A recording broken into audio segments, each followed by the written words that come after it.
Good morning बच्चों। पिछले term में मैंने आपको हिंदी वालों बच्चों को पिछले टर्म में मैंने आपको फ्लावर बताया था। फ्लावर के पार्ट्स। तो फ्लावर और फ्लावर पार्ट्स आपने पढ़ा था, तो आपको याद होगा फ्लावर के 4 पार्ट्स मैंने बताए थे, सेपल, पेटल, स्टेमन और पिस्टिल। इनके बारे में मैंने आपको डिस्क्रिप्शन दिया था। अब आपका यहाँ पर आ रहा है सेक्सुअल रिप्रोडक्शन। तो सेक्सुअल रिप्रोडक्शन में मेन 2 पार्ट इन्वॉल्व हैं। प्राइमरी पार्ट 2 हैं, इन्हें प्राइमरी रिप्रोडक्टिव ऑर्गन कहा जाता है, जिसमें आपका एंडोशियम और गैनोशियम है। तो एंडोशियम में आपका आता है, तो उसके बारे में अब डिस्कशन हम करेंगे। तो सबसे पहला आपका उसकी यूनिट मैंने कल आपको बताई थी, स्टैमेन। स्टैमेन के बारे में कल आपको मैंने बताया था, पुंकेसर। अब आपको मालूम है पुंकेसर में 2 पार्ट होते हैं। कल मैंने ये भी आपको बताया था, पुंकेसर में 2 पार्ट होते हैं। एक पार्ट कहलाता है एंथर माने परागकोश, और दूसरा पार्ट कहलाता था फिलामेंट तंतु।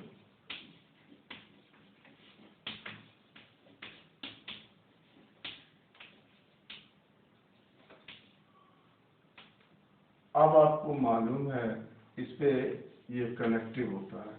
यहाँ पर अब रिप्रोडक्शन शुरू होना है। तो रिप्रोडक्शन में क्या होता है,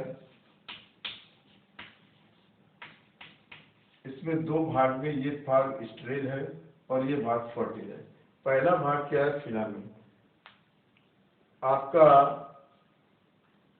ये क्वेश्चन आया था 17 में, फर्स्ट पार्ट ऑफ स्टेमेन।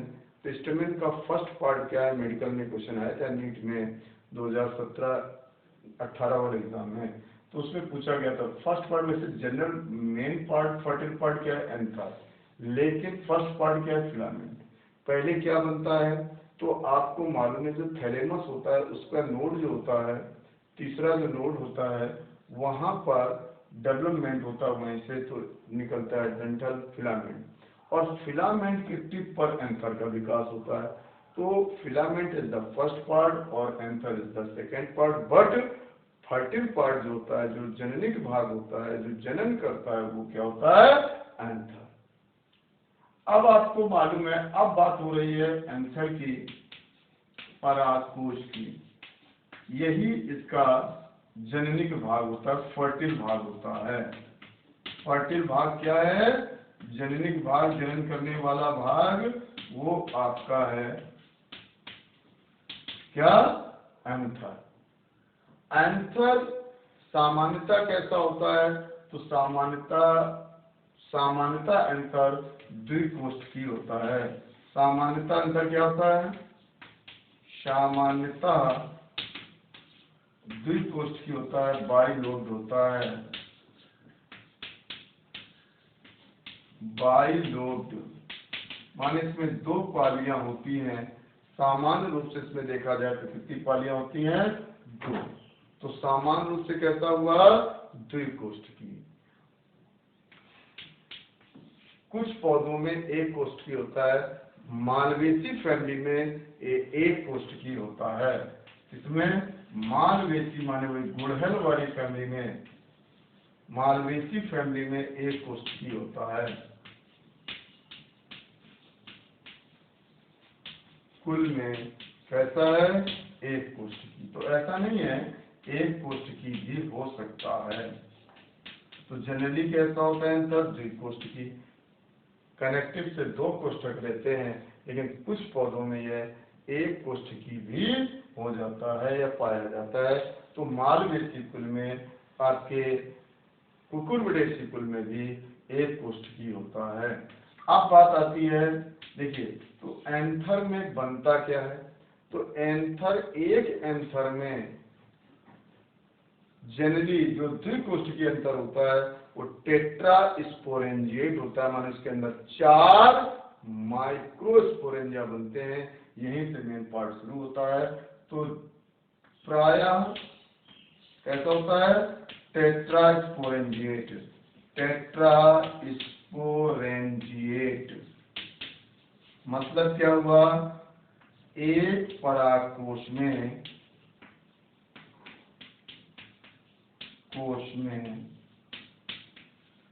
चार परागधानियां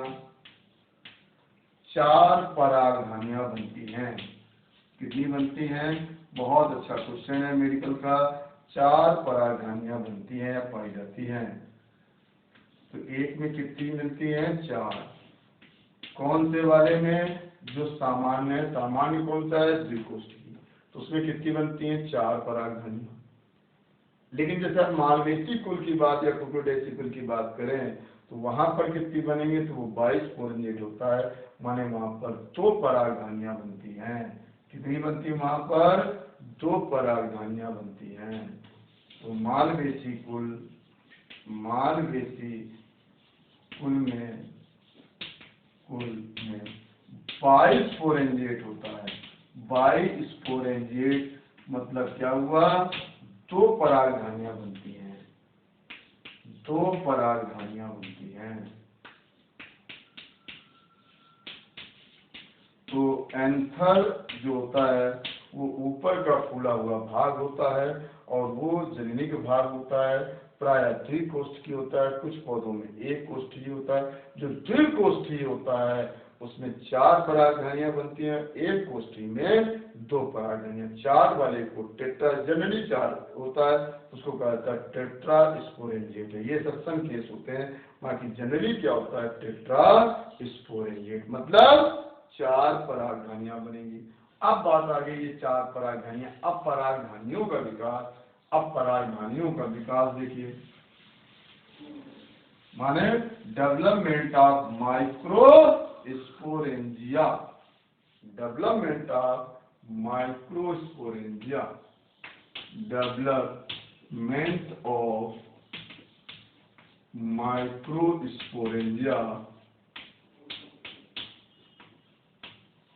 परागधानियों का विकास।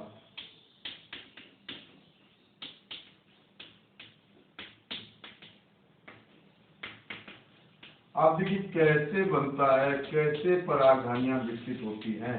तो अभी मैंने आपको दिखाया था, ये था एंथर।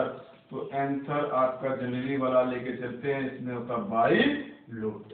अब इसमें 4 परागधानियां बनेंगी तो कैसे बनेंगी? तो देखिए इसकी जो ये कवर होता है ये पहले ऐसा होता है। इसका जो ये कवर होता है इसको एपिडर्मिस कहते हैं। उसके नीचे की सभी कोशिकाएं पैरेन्काइमेटस होती है, पूरा ग्रीन कलर का होता है। स्टार्टिंग में कैसा होता है? ग्रीन कलर का होता है पूरा। तो ये सब पैरेन्काइमेटस सेल हैं। वही फ्लोरेनकाइमेटस सेल है। ये सब कैसी हैं? फ्लोरेनकाइमेटस।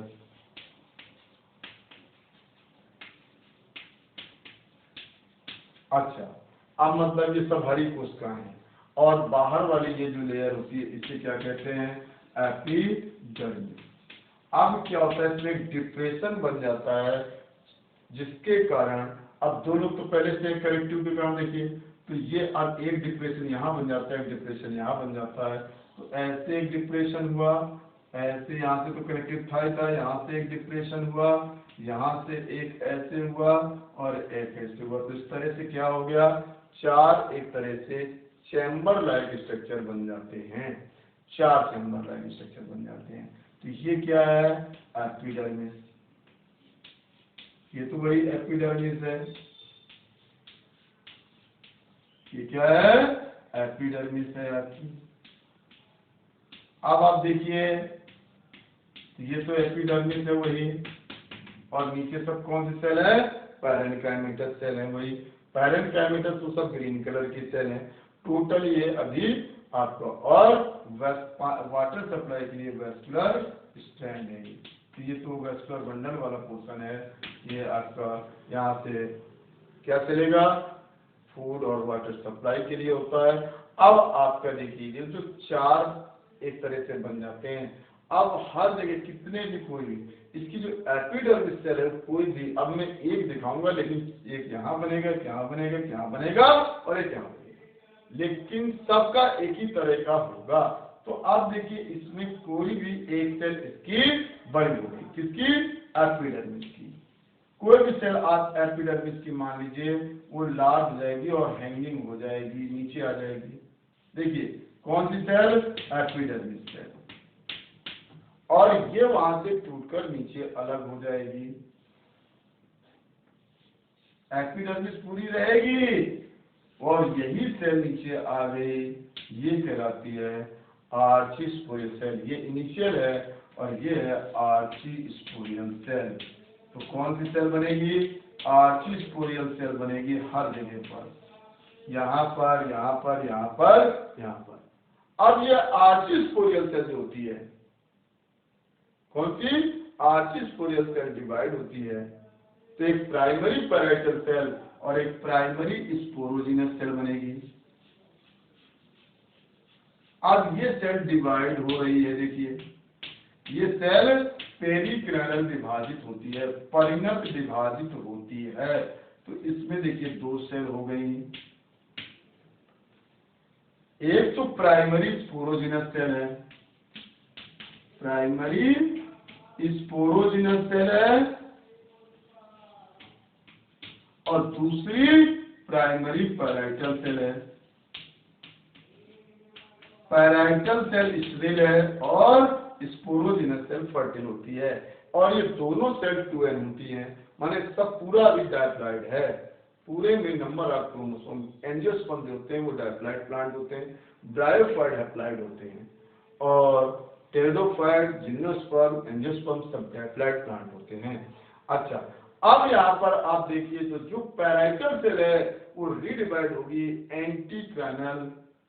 तो पैराइटल सेल दो हो जाएंगी, एक प्राइमरी और एक सेकेंडरी पैराइटल हो गई, और ये बदल जाएगी सेकेंडरी स्पोरोजिनस सेल में। अब क्या हो गया? एक प्राइमरी पैराइटल, प्राइमरी या फर्स्ट, और दूसरी सेकेंडरी हो गई। ये दोनों पैराइटल हैं, तो पैराइटल सेल दो हो गई, और ये वाली बदल जाती है। अब प्राइमरी से ये सेकेंडरी हो जाती है, बड़ी हो गई है, सेकेंडरी स्पोरोजिनस हो गई। अब आप यहाँ पर देखिए जो प्राइमरी पैराइटल सेल है वो कवर बनाएगी, जो सेकेंडरी है वो भी अपना बनाएगी। अब ये क्या है? सेल ग्रोथ करते हुए फैलकर उसके ऊपर कवर बनाना शुरू कर देती है। तो एपिडर्मिस तो वैसे की वैसे है। अब प्राइमरी वाली जो होती है वो डिवाइड होकर दो लेयर बनाती है। एक बाहर वाला बनेगा, इसको कहेंगे इंडोथीसियम। क्या बोलेंगे? इंडोथीसियम। तो ये बन गया इंडोथीसियम।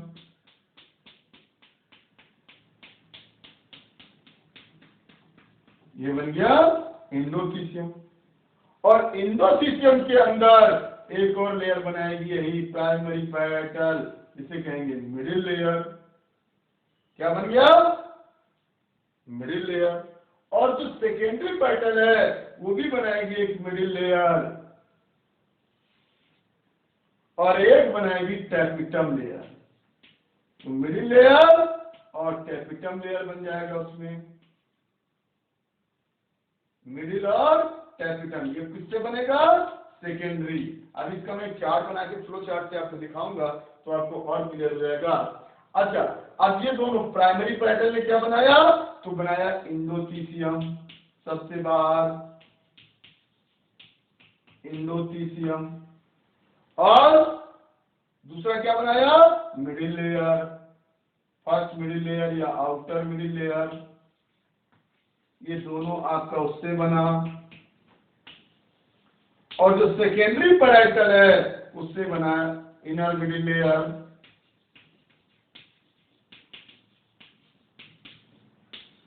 और एक बनेगा टैपिटम लेयर। अब क्या बचे हैं आपके? अंदर की बात करिए तो अंदर है सेकेंडरी स्पोरोजिनस सेल। जो सेकेंडरी स्पोरोजिनस सेल है वो आपकी माइटोसिस से डिवाइड होकर माइक्रोस्पोर मदर सेल बना लेती है। क्या बनाती है? Microspore mother cell. इस तरह के 4 माइक्रोस्पोरेंजिया डेवलप होते हैं। How many? 4 माइक्रोस्पोरेंजिया बनते हैं, 4 माइक्रोस्पोरेंजिया बन जाते हैं। तो अब आपको मेरे 4 माइक्रोस्पोरेंजिया ऐसे ही चारों बनेंगे। तो फिर से समझिएगा कि देखिए एंथर का जो कवर है वो एपिडर्मिस है, अंदर पूरा पैरेन्काइमेटस पूरा ग्रीन कलर होता है। एंथर में 2 कोष्ठक होते हैं, 2 चैम्बर होते हैं जनरली, और प्रत्येक चैम्बर में 2 लोब्स बन जाते हैं डिप्रेशन के कारण, तो वहां पे दब जाता है और उसमें 4 हो जाते हैं। प्रत्येक की जो एपिडर्मिस की सेल है वो क्या हो जाती है? इनलार्ज। कोई जरूरी नहीं कि एक ही, कुछ भी इनलार्ज हो सकती है और हैंगिंग हो जाती है, नीचे लटक आती है और नीचे बड़ी होकर नीचे लटक आती है और वहां से ब्रेक होकर वो आर्चिस्पोरियल सेल हो जाती है। एपिडर्मिस के ठीक नीचे होती है, लेकिन लार्ज साइज की सेल होती है। यही सेल डिवाइड होती है पेरिकाइनल, तो बनता है प्रथम पैराइटल सेल और प्राइमरी स्पोरोजिनस सेल। जो प्रथम पैराइटल वो एंटीग्राइड होकर 2 पैराइटल सेल हो जाती है, प्राइमरी सेकेंडरी कहिए या फर्स्ट सेकेंड कहिए। अच्छा, और जो प्राइमरी स्पोरोजिनस है वो थोड़ी और बड़ी हो जाती है, वो सेकेंडरी स्पोरोजिनस हो जाती है। टोटल ये डायप्लॉइड होता है अभी। अब क्या होता है? ये जो प्राइमरी पैराइटल सेल है अब ये फिर से डिवाइड होकर अब ये राउंडिंग में कवर, सराउंडिंग कवर बनाती है। तो सबसे बाहर बनता है इंडोथीसियम। किसके नीचे होता है? एपिडर्मिस के नीचे होता है वो इंडोथीसियम। इंडोथीसियम के नीचे बनता है आउटर मिडिल लेयर। ये दोनों बनते हैं आपके प्राइमरी पैराइटल से। अब सेकेंडरी पैराइटल क्या बनाती है? तो वो भी एक या 2 मिडिल लेयर और टैपिटम बनाता है। टैपिटम पॉलीप्लॉइड हो सकता है। इंडोमाइटोसिस के अंदर अनेकों बन सकते हैं। और फिर इसके अंदर होता है, फिर जो सेकेंडरी स्पोरोजिनस सेल थी वो आपकी माइटोसिस से डिवाइड होकर मैनी माइक्रोस्पोर मदर सेल बनती है। तो अनेकों क्या बन जाते हैं? माइक्रोस्पोर मदर सेल बन जाते हैं। इस तरह से 4 माइक्रोस्पोरेंजिया बन जाते हैं और इसलिए चारों इसको कहा जाता है टेट्रास्पोरेंजियम। तो अब एक इसका मैं डेवलप डायग्राम दिखाता हूं आपको और फिर उनके बारे में एक फ्लो चार्ट आपको दिखाता हूं। तो ये तो अभी आपका विकास था, ये पहला, फिर ये दूसरा, फिर तीसरा, चौथा, 5वां सीरियल कर देता हूं। पहला आप चाहे इसको मानिए, दूसरा ये हो गया, तीसरी ये फॉर्म हो गई, चौथी ये फॉर्म हो गई और 5वां ये कंडीशन, 6वें में ये आया और 7वें में आपका ये हुआ और 8वें में ये आपकी पोजीशन आ गई। इस तरह से आपका ये बन जाता है।